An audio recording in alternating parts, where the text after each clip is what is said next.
Ainsi, mes bien-aimés dans le Seigneur, vous devez le savoir. Les chemins invisibles existent. Il y a des chemins invisibles sur notre terre. Écoutez ce que la Bible déclare. La Bible dit ceci. Un jour, Satan est venu voir Dieu. Il lui a dit, d'où viens-tu? Qu'est-ce que Satan a dit à Dieu? Je viens de me promener sur la terre. Qui a vu Satan se promener sur la terre? Quel est le chemin que Satan avait emprunté? Donc, il y a des chemins invisibles sur la terre. Il s'est promené sur la terre. Il est passé à Kaouka, il est entré à Yolo, il est entré à Bongolo. Personne ne le voyait. Quand il est arrivé devant Dieu, Dieu lui dit, d'où viens-tu? Il a dit à Dieu, je viens de parcourir. Attention, il n'a pas dit qu'il vient de marcher. Parcourir, c'est faire toute la trace.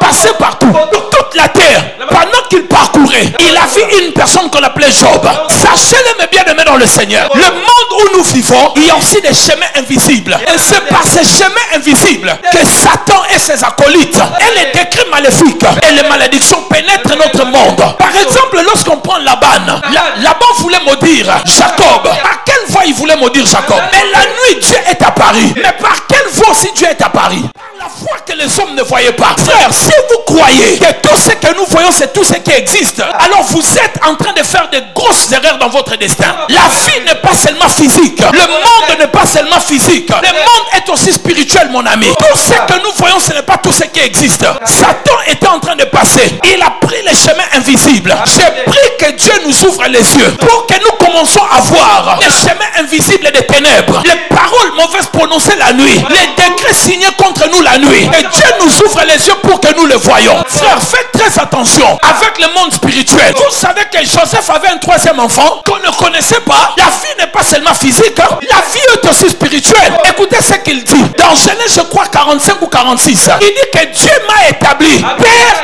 des pharaons. Père des pharaons. Pharaon était son troisième fils spirituel. Ce n'est pas le fils biologique. Il dit, je suis son père. En le voyant, personne ne pouvait imaginer. Lui, il était le père des pharaons. Faire très attention, mes bien-aimés. Il y a des gens qui agissent dans le monde physique, opèrent aussi dans le monde spirituel. C'est pour cela, même des sorciers, ils n'ont pas d'enfants dans le monde physique. Et il va te dire, j'ai 6 enfants dans le monde spirituel. Donc, les gens comme vous et moi, nous ne vivons pas seulement dans le monde physique. Nous vivons aussi dans le monde spirituel. J'ai mes 5 enfants, j'ai aussi mes bien-aimés dans le Seigneur, d'autres enfants spirituels. Jésus disait ceci, j'ai d'autres brebis qui ne sont pas dans cette bergerie. Donc comprenez mes bien-aimés dans le Seigneur. Pharaon était le seul fils qui connaissait son seul père. Joseph était le seul père qui connaissait son fils que les autres ne connaissaient pas. Et il révèle cela à son père. Il dit, Dieu m'a fait père de Pharaon. L'église doit grandir, mon ami. L'église doit grandir. Vous savez qui était Pharaon? Le grand crocodile, maître des doubles de mer, dormait dans l'eau et il dormait dans le monde. Il était entouré par des magiciens, par des satanistes. Mais un jeune homme de 30 ans, il est devenu son père. Il faut que nous devenions de pères. Les magiciens viennent ici, ils s'inclinent. Lui-même, il dit non, lui c'est un grand maître. Il vient de toutes les sciences occultes. Quand il entre ici, il s'incline. Quelqu'un me dit amen bien. Un jour, on m'a amené un homme, je devais prier pour lui. On m'a dit que cet homme était très élevé dans le satanisme. Satan m'a intimidé. Il m'a dit, toi tu vas imposer les mains à telle personne. Je l'ai mis la main, j'ai dit au nom de Jésus. Ici, nous sommes dans la maison de l'Éternel. Je t'impose les mains parce que moi, ici, je suis plus que toi. Même dehors. Nous avons un grand Dieu. 1 Jean 4:4, la Bible déclare, celui qui est en nous est plus fort que celui qui est dans ce monde. Alors je disais, comment cela entre? Ça entre par plusieurs voies. Mais je ne vais pas vous citer toutes les 5 voies pour que nous gagnions le temps. Je vous cite seulement une seule voie. Par la voie des décrets. Les décrets, qui est une décision par la voie de la parole qu'une personne a prononcée contre vous, contre votre famille, contre votre clan, contre votre pays, devienne une loi qui va commencer à diriger votre vie. Comportement de certaines personnes.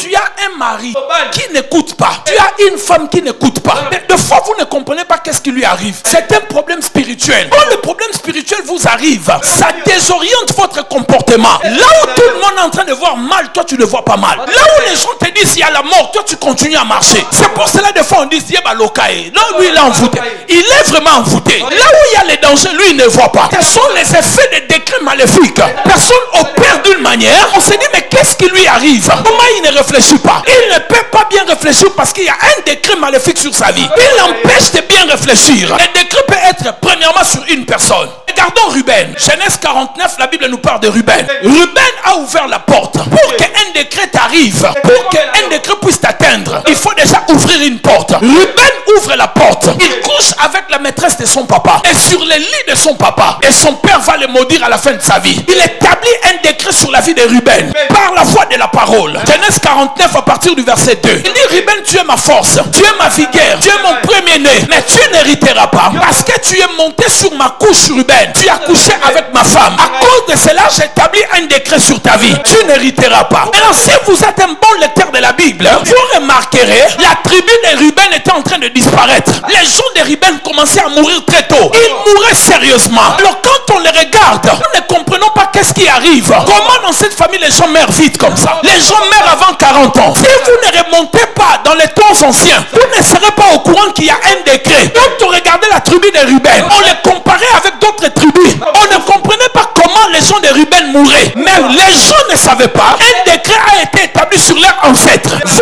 devez remonter dans les temps anciens, connaître l'histoire de ta famille. Peut-être l'argent que ton père le père vous a laissé, il a escroqué quelqu'un. Quelqu'un a parlé. Peut-être il avait tué quelqu'un pour prendre cet argent. La personne n'avait pas la force. La personne elle est morte. Et karma poursuit ton père. Et comme l'iniquité des pères est punie sur les enfants, les décrets qui étaient sur votre père commencent à vous poursuivre. Connaître l'histoire de sa famille, elle est importante. Les gens de Ruben ne connaissaient rien jusqu'à ce que quelqu'un de la famille de Ruben s'est rappelé de ce que leurs ancêtres avaient fait. Leurs ancêtres avaient couché avec la femme de leur papa. Et ils ont compris qu'il y a un décret. Je reviendrai tout à l'heure pour montrer la voie de sortie. Deuxièmement, le décret peut être sur une ville. Exemple de la ville de Jéricho. Josué chapitre 6 verset 26. Lorsque Jéricho est tombé, Josué se tient sur Jéricho. Il prononce un décret contre la ville de Jéricho. Il dit: quiconque s'élèvera pour rebâtir la ville de Jéricho, il perdra son enfant. L'aîné lorsqu'il va commencer, les cadets lorsqu'il finira à bâtir la ville. Jéricho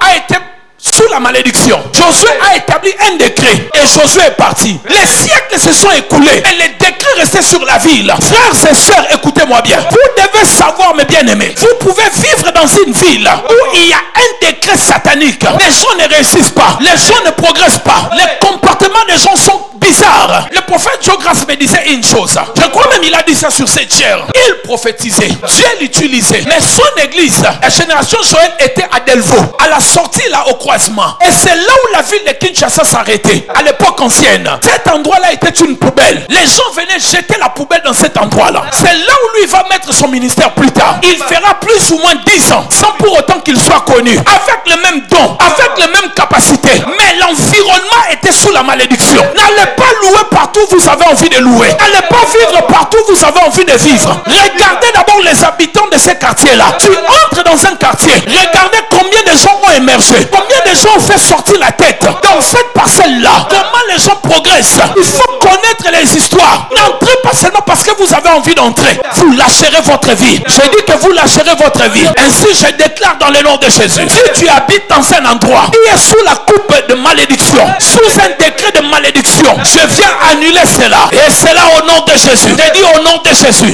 Là où tu habites, nous labourons la terre. Nous transformons la terre. Nous annulons les décrets. Nous établissons les décrets de bénédiction. Si tu crois, donne-moi un bon amen.